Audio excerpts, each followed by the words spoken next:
Baik, bismillah. Assalamualaikum warahmatullahi wabarakatuh. Sebelumnya perkenalkan, nama saya Hamka. Baik, di sini saya akan menjelaskan analisis pembiayaan bank syariah.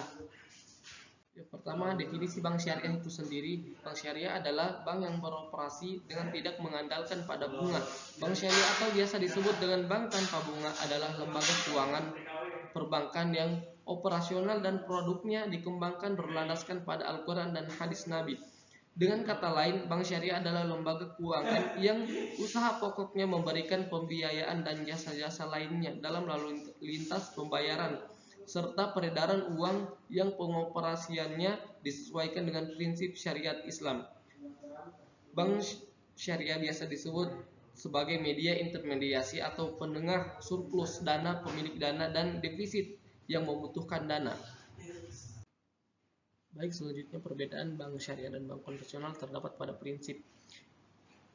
Pada bank konvensional umumnya mengacu pada peraturan nasional dan internasional berdasarkan hukum yang berlaku. Sementara itu, pada prinsip bank syariah mengacu pada hukum syariat Islam yang diambil dari Al-Quran dan hadis serta fatwa ulama. Dengan begitu seluruh aktivitas keuangannya menganut prinsip yang islami.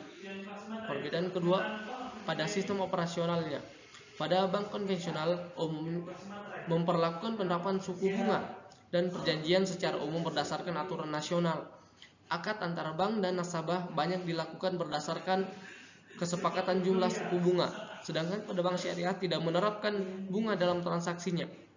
Karena menurut syariat Islam, bunga masuk dalam kategori riba, sehingga sistem operasional bank syariah menggunakan akad bagi hasil atau nisbah. Kesepakatan antara nasabah dan pihak bank berdasarkan pembagian keuntungan dan melibatkan kegiatan jual beli. Perbedaan ketiga ialah pada sistem bunga.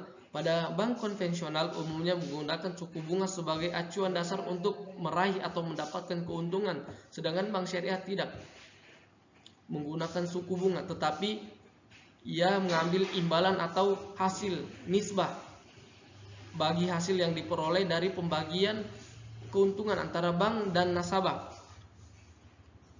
Yang keempat terdapat pada pembagian keuntungan. Pada bank konvensional mendapatkan keuntungan dari hasil bunga yang dibebankan kepada nasabah. Sedangkan pada bank syariah keuntungan bank diperoleh dari hasil jual beli, sewa menyewa, dan kemitraan dengan nasabah. Baik, selanjutnya pengertian mudharabah. Mudharabah ialah pembiayaan yang merupakan bentuk pembiayaan bagi hasil ketika bank sebagai pemilik dana menyediakan modal 100% kepada pengusaha sebagai pengelola untuk melakukan aktivitas produktif dengan syarat bahwa keuntungan yang dihasilkan akan dibagi di antara mereka menurut kesepakatan yang ditentukan sebelumnya dalam akad. Apabila terjadi kerugian antara proses normal dari usaha dan bukan karena kelalaian atau kecurangan pengelola, kerugian ditanggung sepenuhnya oleh pemilik modal. Sedangkan pengelola kehilangan tenaga dan keahlian yang telah dicurahkannya. Akan tetapi apabila kerugian karena kelalaian si pengelola, maka pengelola bertanggung jawab sepenuhnya. Baik, lanjut, yaitu wadiah berasal dari kata wada'ashi syai'a yang berarti sesuatu yang dititipkan kepada orang lain yang dapat menyimpanannya sebagai titipan murni untuk pihak lain, baik pribadi maupun perusahaan, dan pengembaliannya kapan saja menyimpan atau menginginkannya.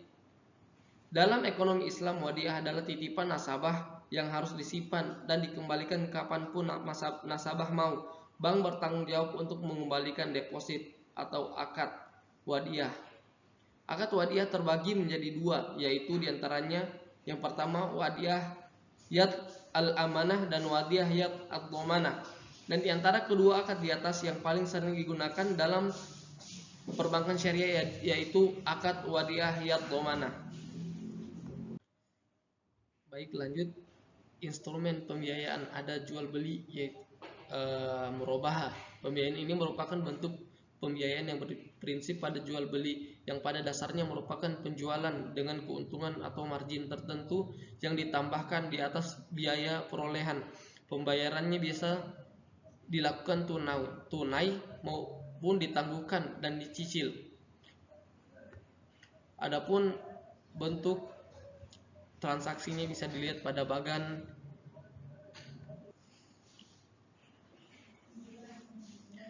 baik. Yang pertama, nasabah bernegosiasi pada bank syariah terkait apa keinginan yang ingin dibelinya. Setelah negosiasi telah dilakukan, maka terjadilah akad. Setelah akad, bank syariah membelikan barang yang diinginkan oleh nasabah. Setelah itu menjual kepada nasabah dengan memberikan harga di atas pembelian sebelumnya. Setelah itu nasabah membeli barang tersebut, entah itu secara cash atau cicil. Baik, selanjutnya ada jual beli as-salam. Salam merupakan bentuk jual beli dengan pembayaran di muka dan penyerahan barang di kemudian hari dengan harga, spesifikasi, jumlah, kualitas, dan tanggal dan tempat penyerahan yang jelas serta disepakati sebelumnya dalam perjanjian. Barang yang diperjualbelikan belum tersedia pada saat transaksi dan harus diproduksi terlebih dahulu, seperti produk-produk pertanian dan produk-produk fungsible, barang yang dapat diperkirakan dan diganti sesuai berat, ukuran, dan jumlah. Dalam pengaplikasiannya pada bank syariah melakukan salam paralel, yaitu bank sebagai penjualan atau muslim ilaih menerima pesanan barang dari nasabah pembeli muslim. Kemudian bank sebagai pembeli memesankan permintaan barang nasabah kepada produsen penjualan dengan pembayaran di muka dengan jangka waktu penyerahan yang disepakati bersama. Adapun model transaksinya bisa dilihat pada bagian ini.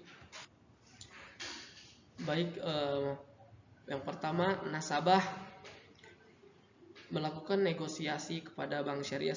Setelah negosiasi terjadi akad salam. Setelah itu bank syariah melakukan pesanan barang dan membayarnya di awal. Setelah barang diberikan, maka bank syariah memberikan barang tersebut kepada nasabah. Selanjutnya, instrumen jual beli istisna. Istisna merupakan salah satu bentuk jual beli dengan pemesanan yang mirip dengan salam. Perbedaannya dalam istisna, pembayaran dapat dibayar di muka atau dicicil sampai selesai atau di belakang, serta istisna biasanya diaplikasikan untuk industri dan barang manufaktur. Dalam aplikasi bank syariah melakukan istisna paralel, yaitu bank sebagai penerima pesanan menerima pesanan barang dari nasabah mustahni, kemudian bank sebagai pemesan mustahni memesankan permintaan barang nasabah kepada produsen penjual dengan pembayaran di muka atau dicicil atau di belakang dengan jangka waktu penyerahan yang telah disepakati bersama. Baik, selanjutnya instrumen pembiayaan kerjasama mudharabah. Pembiayaan ini merupakan bentuk pembiayaan bagi hasil ketika bank sebagai pemilik modal, biasa disebut sahibul mal, menyediakan modalnya 100% kepada pengusaha sebagai pengelola, biasa disebut mudharib, untuk melakukan aktivitas produktifnya dengan syarat bahwa keuntungan yang dihasilkan akan dibagi dua di antara mereka menurut kesepakatan yang telah ditentukan sebelumnya.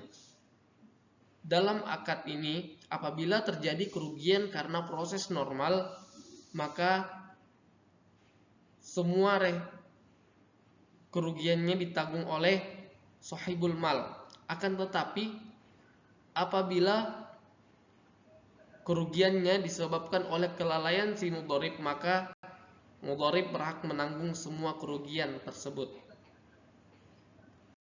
Selanjutnya, instrumen kerjasama yaitu musyarakah. Pembiayaan ini merupakan bentuk pembiayaan bagi hasil ketika bank sebagai pemilik dana atau modal turut serta sebagai mitra usaha membiayai investasi usaha pihak lain. Pembiayaan tambahan diberikan kepada mitra usaha, individu atau kelompok yang telah memiliki sebagian pembiayaan untuk investasi. Mitra usaha pemilik modal berhak ikut serta dalam manajemen perusahaan, tetapi itu tidak merupakan keharusan. Kedua belah pihak dapat membagi pekerjaan mengelola usaha sesuai kesepakatan dan mereka juga dapat meminta gaji atau upah untuk tenaga dan keahlian yang mereka curahkan untuk usaha tersebut. Baik, selanjutnya itu instrumen pembiayaan sewa menyewa, yaitu ijarah muhtamiyah bitamlik. Dapat dipakai sebagai bentuk pembiayaan meskipun pada mulanya bukan merupakan bentuk pembiayaan, tetapi merupakan aktivitas usaha seperti jual beli. Individu yang membutuhkan pembiayaan untuk membeli aset dapat mendatangi pemilik dana untuk membiayai pembelian aset produktif. Pemilik dana kemudian membeli barang yang dimaksud dan kemudian menyewakannya kepada yang membutuhkan aset tersebut. Bentuk pembiayaan ini merupakan salah satu teknik pembiayaan ketika kebutuhan pembiayaan investor untuk membeli aset terpenuhi dan investor hanya membayar sewa pemakaian tanpa harus mengeluarkan modal yang cukup besar untuk membeli aset tersebut.